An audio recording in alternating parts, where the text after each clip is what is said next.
건강해진 연구소에서 아이들이 건강한 마음으로 잘 자라고 말로 자신의 마음을 잘 표현하고 다른 사람이랑 잘 소통할 수 있도록 도와주고 있는 언어 재활사 이슬비라고 합니다. 만나서 반갑습니다. 혹시 여기 오신 분들 중에 나는 아이가 한 명 있다 하시는 분 손 들어주세요. 네, 나는 아이가 2명 있다. 네, 그럼 나는 아이가 3명 있다. 여기는 아직 없으시네요. 애국자가 조금 더 필요한데요. 우리나라 저출산으로 정말 지금 걱정을 많이 하고 있잖아요. 근데 아이가 한 명 계시는 분들은 조금 더 분발을 해주셔야 될 것 같아요.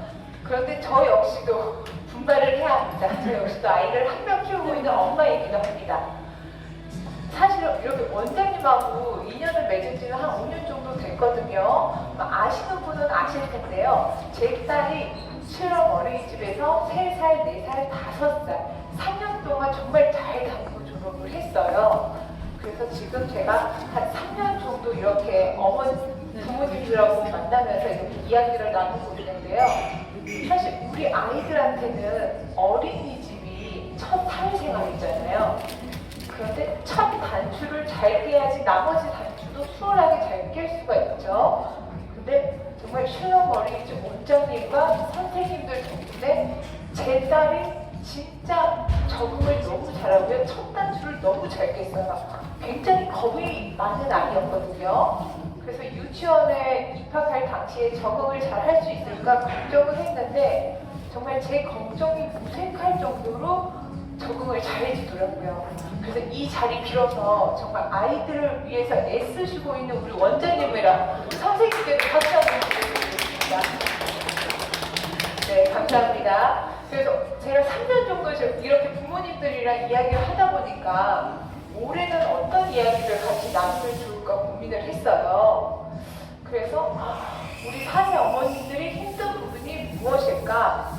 어떤 부분을 제가 조금이라도 도와드릴 수 있을까 이렇게 생각을 하다가 제 딸이 4세일 때가 생각이 나더라고요. 저도 한 3세부터 5세까지가 가장 힘들었던 것 같아요. 근데 4세 아이들을 살펴보면 정말 잘 걷고 잘 뛰어다니고 이제 말로는 웬만해서 지려고 하지도 않아요. 그쵸?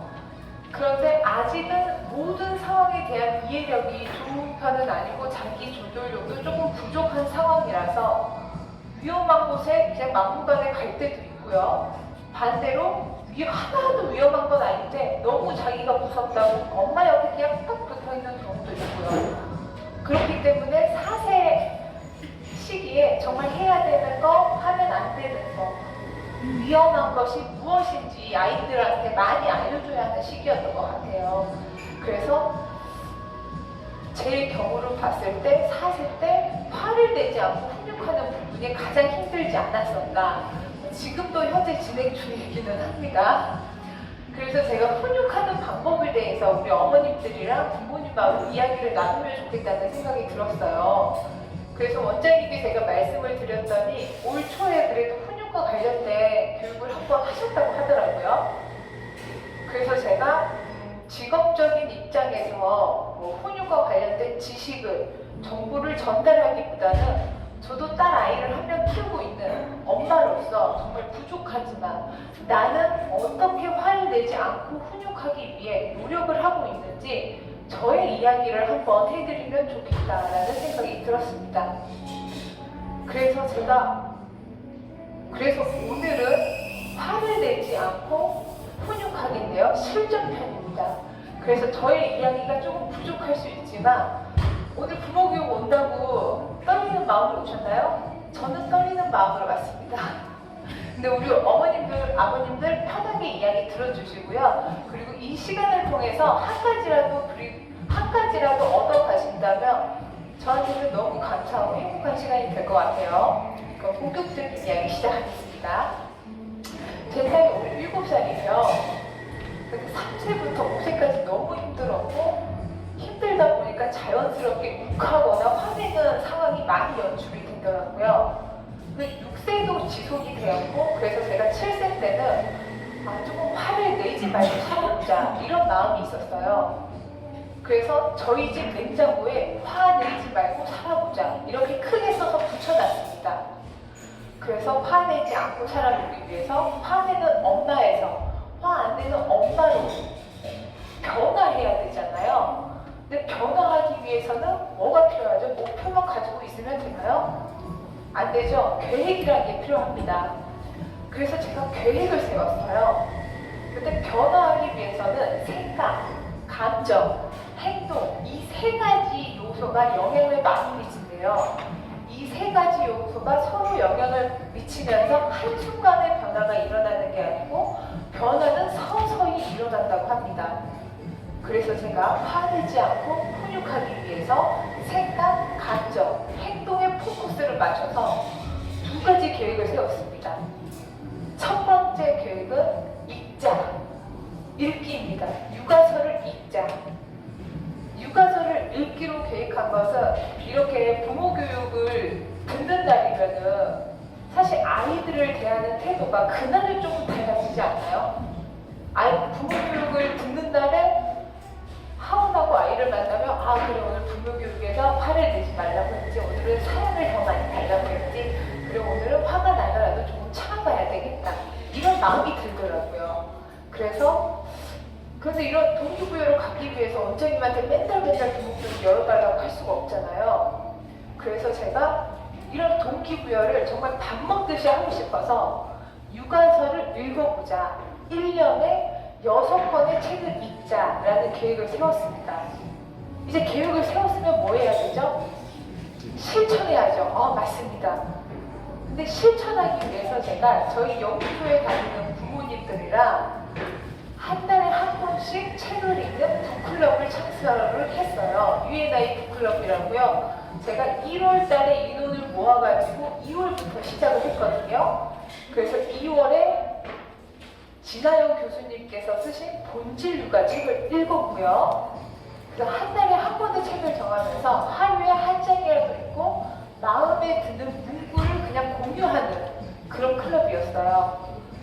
그래서 2월 달에는 진아영 교수님이 쓰신 본질 교육 책을 읽고 3월 달에는 오은영 박사님이 쓰신 어떻게 말해야 될까 이 책을 읽었고요. 4월 달에는 박재현 소장님께서 쓰신 엄마의 말하기 연습, 그리고 5월 달에는 이거 저자분이 해외에 있으시더라고요. 내 아이를 아직도 모른다 라는 책을 읽었습니다. 근데 책을 읽다 보니까요, 본질 육아에 보면은 허그 20초를 하라 라는 문장이 있어요. 그러면은 그 문장을 읽은 날에는 딸을 보면서 그냥 예전에는 생각 없이 그냥 딸을 안았던 것도 그래 오늘은 허그 20초를 따뜻하게 해줘야지 의식적으로 조금 하게 되더라고요. 그리고 3월 달에는 어떻게 말해야 될까 책을 보면은 나는 너가 내 아이라서 정말 행복하고 감사해.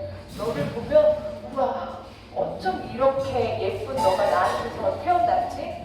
이럴 정도로 너무 행복하고 감사해. 이런 문구가 있더라고요. 근데 그런 문구가 딱 마음에 걸린 날에는 잠자기 전에 안아주면서 딸아, 나는 너가 엄마의 딸이라서 너무 행복하고 감사해. 너를 볼 때면 와 어떻게 이렇게 예쁜 애가 엄마한테 태어났지? 이런 생각이 들 정도로 행복해 라는 말을 해줬어요. 그리고 그 다음에 책이 박지훈 소장님. 박지훈 소장님 책을 보면요, 어떤 문구가 있냐면요, 우리 모두 지금 이대로가 여기 적어놨네요. 우리 모두 누구도 대신할 수 없는 지금 이대로가 좋은 엄마다, 좋은 부모다, 이런 문구가 있어요. 그럼 이런 문구가 다가오는 날에는 우리 엄마로서 저희도 좀 부족함을 느끼잖아요. 그런데 그래 그래도 내가 부족하지만 내 딸에게만큼은 내가 하나밖에 없는 좋은 엄마가 돼줘야 되겠다. 이런 엄마로서 자신감이라던가 엄마로서 조금 더 노력을 해야 되는 부분에 대해서 더 상기를 시켜주더라고요. 그리고 내 아이를 아직도 잘 모른다. 이 책에서는 아이의 말에 동조를 해줘야지 아이가 공감한다고 느낀다는 거예요.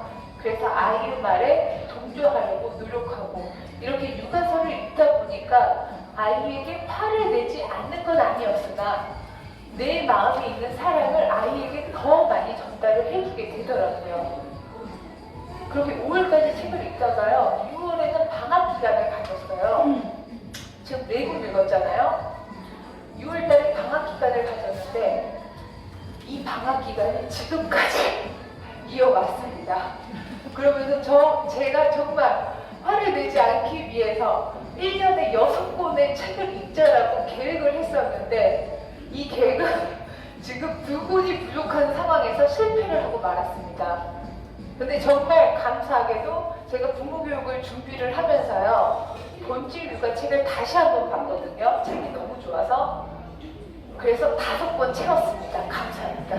이제 1권 남았는데 올해 가기 전에 마지막 1권 채워야 될 것 같아요. 근데 본질 육아책을 읽다 보니까 우리 부모님들한테 너무 감사한 거예요. 사실 부모교육을 제가 준비하지 않았더라면 그냥 생각 없이 일상이 너무 바쁘게 흘러가니까 그냥 읽지 않고 그저 하루를 보냈을 거예요. 근데 제가 우리 부모님들이랑 만나서 이야기를 해야 되니까 그걸 준비하기 위해서 책 1권을 읽었거든요.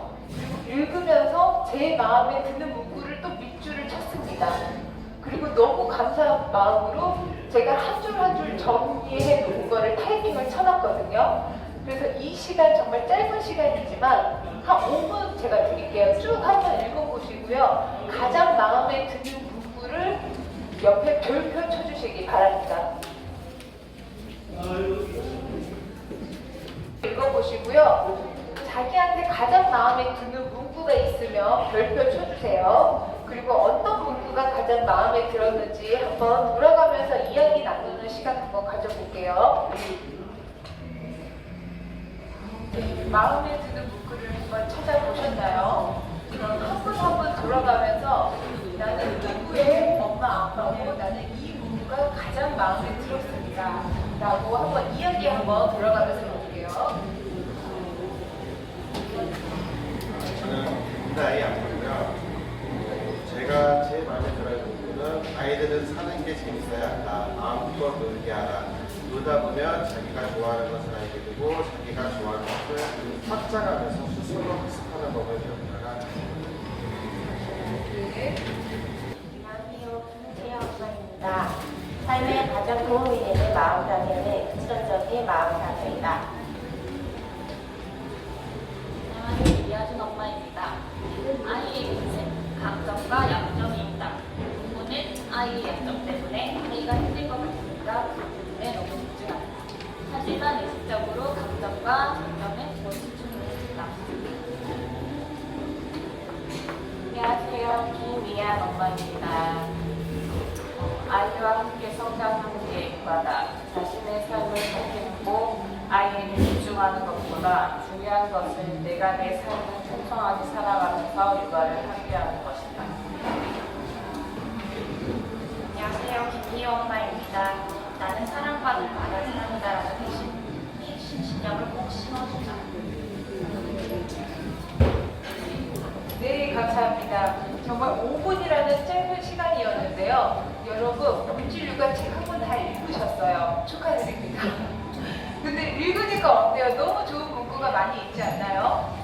그래서 정말 부모 교육을 들을 때만큼이나 육아서를 읽는 것 또한 내가 내 아이에게 내가 가지고 있는 사랑을 전달하고 내가 아이를 대하는 태도를 변화시키는데 정말 많은 도움이 되더라고요. 저도 여러분 덕분에 이제 5번 채웠으니까요. 올해가 가기 전에 한 번 더 채우도록 하겠습니다.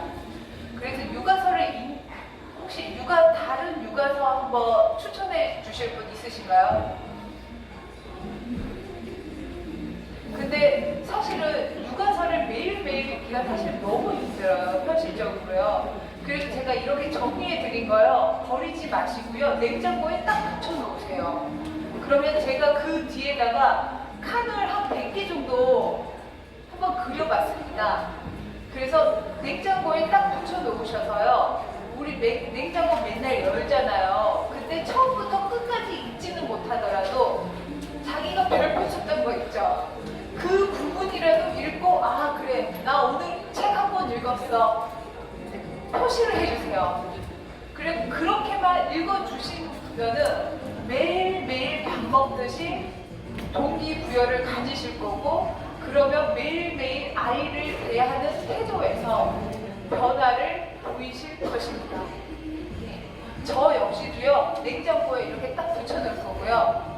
내년에는 저도 100개 채우는 걸 계획을 한번 하려고요. 그리고 실천하도록 하겠습니다. 그 다음에 제가 두 번째 계획했던 거는요, 쓰기였습니다. 제가 3세에서 5세까지 정말 가장 힘들다 보니까 그때 육아서라던가 부모교육 유튜브 컨텐츠를 좀 많이 봤어요. 근데 그때 공통적으로 하는 말이 힘들 때는 쓰라는 거예요. 그래서 썼습니다. 세 가지를 썼거든요. 첫 번째는 감정 일기. 두 번째는 아이의 사랑스러운 순간, 아이가 사랑스럽게 내뱉은 말들, 그리고 내가 아이와 놀아줬던 순간, 아이하고 함께하면서 행복한 순간을 글로 썼어요.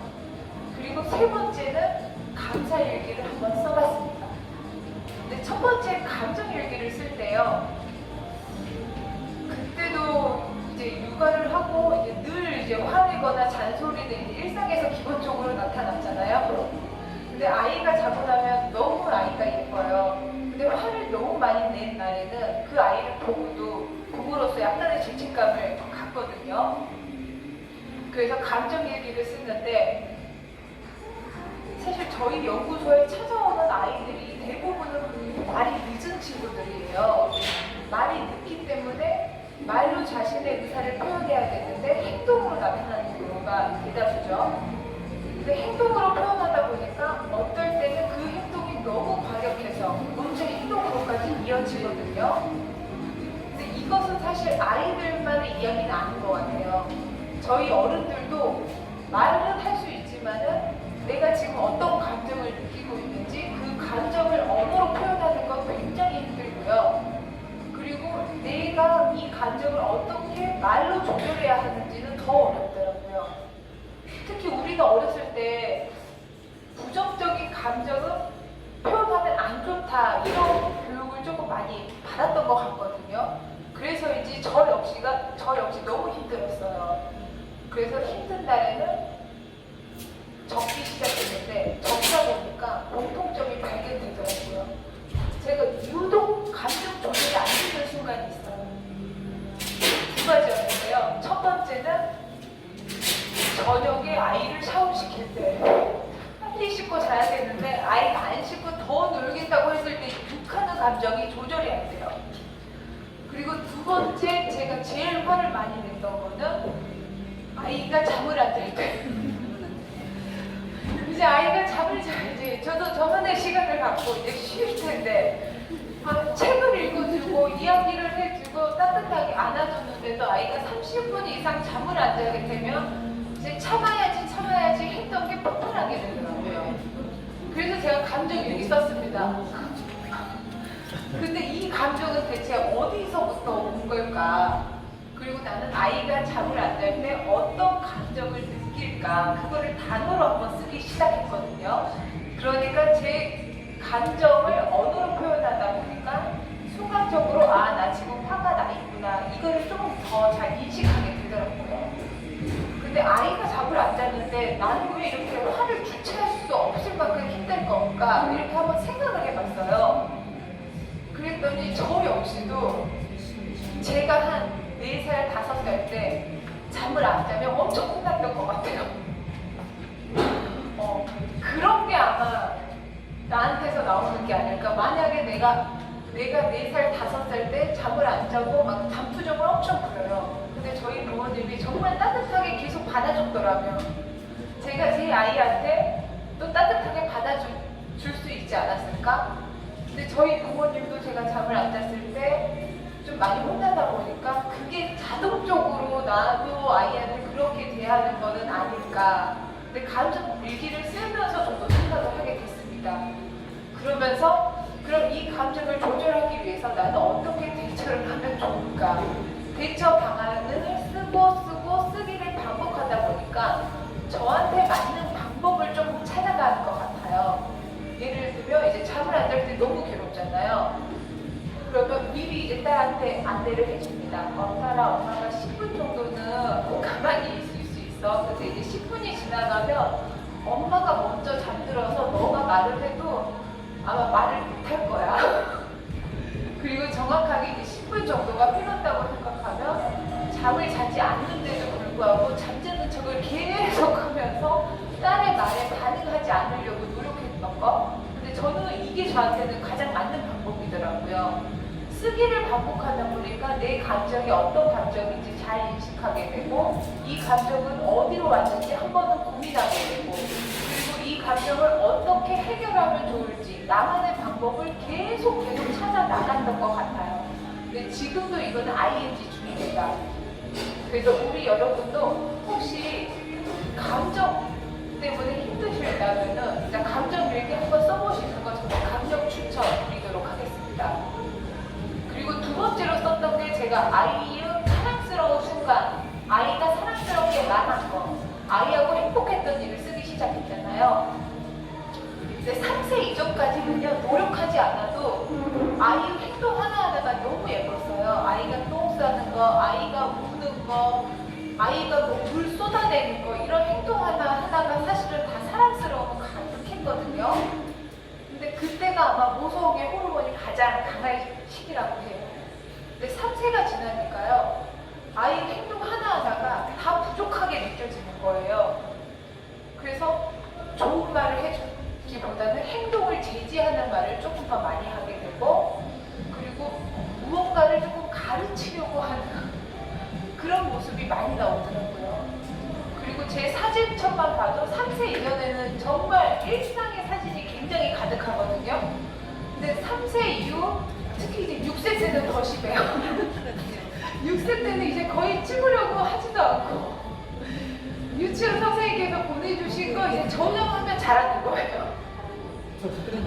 근데 의식적으로 아이하고 놀았던 순간 아이의 사랑스러운 말을 기록하다 보니까 또 써야 되잖아요. 그러니까 오늘 하루는 우리 아이가 어떤 말을 해줄까를 생각하면서 듣게 돼요. 아이의 말을 조금 더 유심히 듣게 되더라고요. 그리고 아이랑 지내면서 아이가 하는 행동이 있잖아요. 그 귀여운 행동을 오늘은 저거를 써야 되겠다 하면서 조금 더 기억하게 되더라고요. 그래서 아이의 못하고 부족한 부분보다는 사랑스러운 부분을 더 찾는 데 도움이 많이 될 것 같아요. 그래서 한번 쓰실 때 아이의 사랑스러운 순간, 아이의 장점, 이런 것도 한번 써보세요. 그리고 제가 세 번째 썼던 거는 감사일기인데요. 변화를 꿈꾸는, 변화를 성공하는 모든 사람들이 공통적으로 하는 말이 또 감사일기를 쓰라고 하더라고요. 제가 그것도 한번 해봤습니다. 감사일기도 꾸준히 한번 써봤어요. 지금 1년째 하고 있는 중이기는 하거든요. 근데 하다 보니까 얼마 전에 아이가 열이 났는데, 열이 났지만 아이가 아팠지만 할머니가 옆에 있어서 내가 대신 안 가서 돼서 감사합니다. 이렇게 감사일기를 쓰게 되더라고요. 그리고 아이가 넘어질 때는 아이가 울잖아요. 근데 그날 저녁에 아이가 넘어졌지만 그래도 피가 많이 안 나서 감사합니다. 이렇게 조금 아이의 행동 하나하나를 조금 더 감사함으로 채울 수 있었던 것 같습니다. 그래서 제가 거기에 빈칸한 거 준비를 해봤거든요. 우리 아이의 좋은 점, 사랑스러운 점 3가지랑요. 감사일기 한 줄 한번 써보실까요? 이 시간에 스타트를 한번 끊어보겠습니다.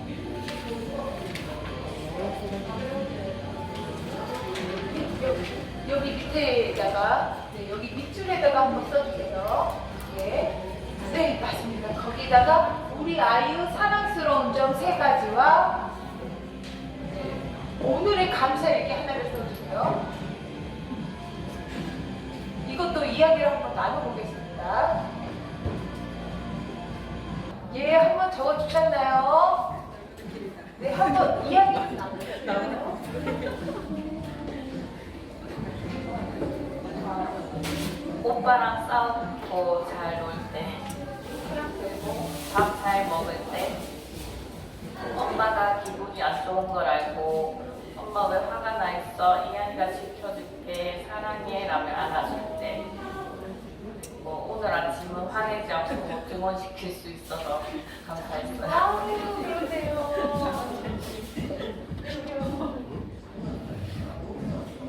아기가 힘들 때는 잘 때, 그리고 동생 잘 챙겨줄 때, 스스로 잘 먹을 때, 오늘 오늘 아침에 가능한 거는 아침잠이 이제 부족해서 엄마한테 막 짜증내다가 한참 혼났는데 이제 맨날 밉다고 하는 동생한테 짜증 안 내고 잘 지키는 모습에 잘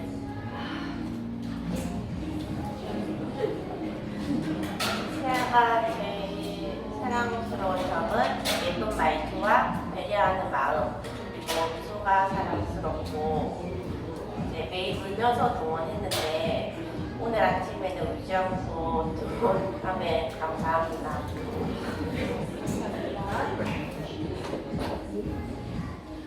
언니를 생각하는 마음을 표현하는 말솜씨, 타인이 듣고 싶어하는 말을 잘 해줄 때 누군가 슬픔을 잘 표현해줄 때 그리고 감사하는 음식은 언니가 넘어졌을 때 손잡고 내 집 밑으로 가자고 다독여주고 내려와줘서 고마웠다.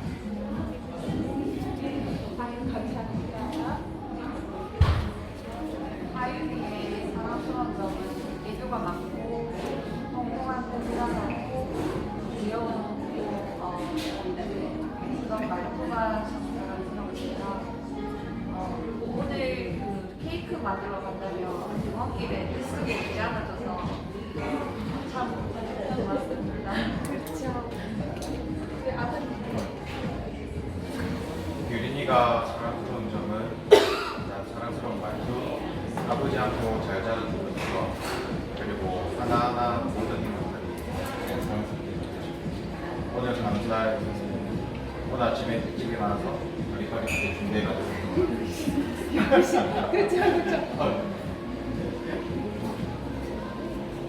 리오가 사랑스러운 점 세 가지는 첫 번째, 언제나 어디서나 엄마보다 엄마의 사랑이라는 말을 많이 합니다. 두 번째, 언젠가 엄마가 리오가 아프면 좋겠어라고 물어보는데 아니 엄마는 눈물이다라고 말해주었더니 엄마가 볼 때마다 리오는 눈물이다라고 말해줍니다. 세 번째, 누구를 만나는 안녕하세요라고 밝게 인사를 합니다. 오늘 아침 감사한 건 엄마 회사 잘 다녀와 리오도 잘 다녀올게라며 웃으며 등원합니다. 야호 이야기 나눠주셔서 감사합니다. 이렇게 아이들의 사랑스러운 점을 찾다 보니까 조금 더 고민하게 되지 않나요? 그렇죠? 그리고 지금의 마음도 약간 조금 더 사랑스러움으로 조금 더 다 가득 차 있으신 것 같아요. 그러면 저의 이야기도 한번 공유를 해드릴게요. 저는 블로그에다가 좀 쓰는 편이거든요. 그래서 제목은 오늘 하루 제일 재미있었던 건 뭐야? 입니다. 침대에 누워있는데 내 딸이 내 옆에 다가온다. 엄마 오늘 하루 제일 재미있었던 건 뭐야? 오늘 하루 제일 재미있었던 건 너를 보는 거야. 너 잠자는 모습 보는 게 제일 재밌었어. 넌 오늘 하루 뭐가 제일 재밌었어? 나는 유치원에서 땡땡이랑 동네 마실 간 것도 재밌었고 액자 만드는 것도 재밌었고 집에서 멍멍이집 키우는 것도 재밌었어. 그리고 마지막 한 개 더. 엄마 볼 수 있어서 좋았어. 이렇게 그냥 아이하고 나눴던 일상을 기록을 하는 거거든요. 그런데 기록을 맨날 하다 보니까 아이가 묻는 말에 의식적으로 더 사랑스러운 말을 더 뱉게 되더라고요. 그래야지 저도 적을 수가 있잖아요. 나도 이 말 했어. 너를 볼 수 있어서 가장 재밌었어. 써야 되잖아요. 그러니까 더 좋은 말을 아이들에게 더 많이 해주게 되더라고요. 그래서 사실 읽기와 쓰는 거는 딸로 인해서 사실은 시작이 됐어요. 딸에게 너무 화내는 모습이 제 자신이 싫어서 화를 내지 않기 위해서 읽고 쓰기를 반복을 했는데 읽고 쓰기를 반복하면서 느꼈던 거는 이게 딸을 위해서보다는 내 자신에게 굉장히 좋았어요. 엄마로서 성장하는 부분도 분명히 있긴 있었지만 이슬비라는 한 사람도 굉장히 성장할 수 있는 시간이 되었던 것 같거든요. 그리고 또 느꼈던 거는 딸에게 완벽한 모습을 보여주는 엄마보다는 엄마도 부족하지만 엄마도 이 부족한 부분을 꾸준히 노력해 나가고 있단다. 이러한 모습을 딸에게 보여주고 싶었습니다. 그리고 저의 기록들이 나중에 되면 더 쌓일 거 아니에요. 그럼 저의 기록들이 정말 하나밖에 없는, 땅에게 하나밖에 없는 선물이길 바라는 마음에서 내년에도 계속 쓰도록 하겠습니다. 써보니까 쓰는 건 너무 어렵지 않죠? 그래서 우리 부모님들도 내년에 이렇게 한번 읽고 쓰는 시간을 좀 가져보시길 바랍니다. 혹시 더 궁금한 이야기 있으실까요? 없으시죠? 아, 예. 너무 많이 싸워서 네. 관계를 어떻게 해야 될지. 그래서 오빠랑 너무 많이 싸우는 건 당연히 고민될 수밖에 없습니다. 그러면은 첫 번째 읽어야 합니다. 어떤 걸 읽으면 좋을까요? 그 형제 자매하고 갈등으로 인해서 나온 책들이 있거든요. 사실은 전문가의 일편적인 말을 듣는 것보다는 그 책 한 권을 읽으시잖아요. 그럼 그 상황에 맞는 멘트가 나올 때가 있어요. 그래서 근데 전문가의 말을 이렇게 읽고 흘려들 수도 있고요. 상황을 정확하게 모르기 때문에 정확한 정보를 드리기가 어려울 수가 있어요. 근데 형제 자매의 그 갈등과 관련해서 책이 있거든요. 제가 책 제목을 보내드릴게요. 그 책을 읽어보세요. 그리고 두 번째 쓰시면 됩니다. 우리 아이가 어떤 상황에서 자꾸 쓰다 보면요 공통점이 아마 보일 거예요. 아, 오빠가 이래서 동생이 짜증을 내는구나. 오빠하고 동생이 이런 상황에서 자꾸 갈등이 발생되구나. 그러면 다음에는 이러한 상황이 발생됐을 때 내가 이렇게 한번 해봐야 되겠다. 한번 적어보시는 거예요. 그럼 적고 나서 아, 내가 이렇게 했더니 내 딸은 이렇게 반응하고 내 아들은 이렇게 반응하네. 그럼 난 또 어떻게 해볼까? 그러면서 더 나은 방법을 아마 찾게 되실 거거든요. 근데 제가 책 한 권 제목 보내드릴게요. 그거 읽어보시고 한번 써보세요. 그럼 공통적인 부분이 반드시 보이게 될 거예요. 또 궁금하신 분? 네. 마음대로 만들 때 뭐 쓰기나 만들기나 할 때 하고자 하다가 내 마음 같지 않는데 너무 스트레스 받고 화도 많이 내고 이런 그때는 어떻게 해줘요? 어떻게 해주시면 좋으신가요?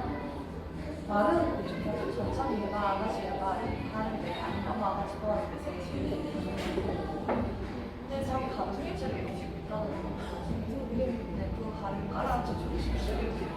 어머니 이야기 들어보니까 아이가 감정 조절에 어려움을 보일 때 어떻게 해야 하는지 좀 고민이시네요. 그럼 첫 번째, 읽어야 합니다. 근데 무엇을 읽어야 되냐? 감정 조절과 관련된 책을 읽으셔야 됩니다. 예, 그리고 두 번째, 쓰셔야 합니다. 예, 어떤 상황에서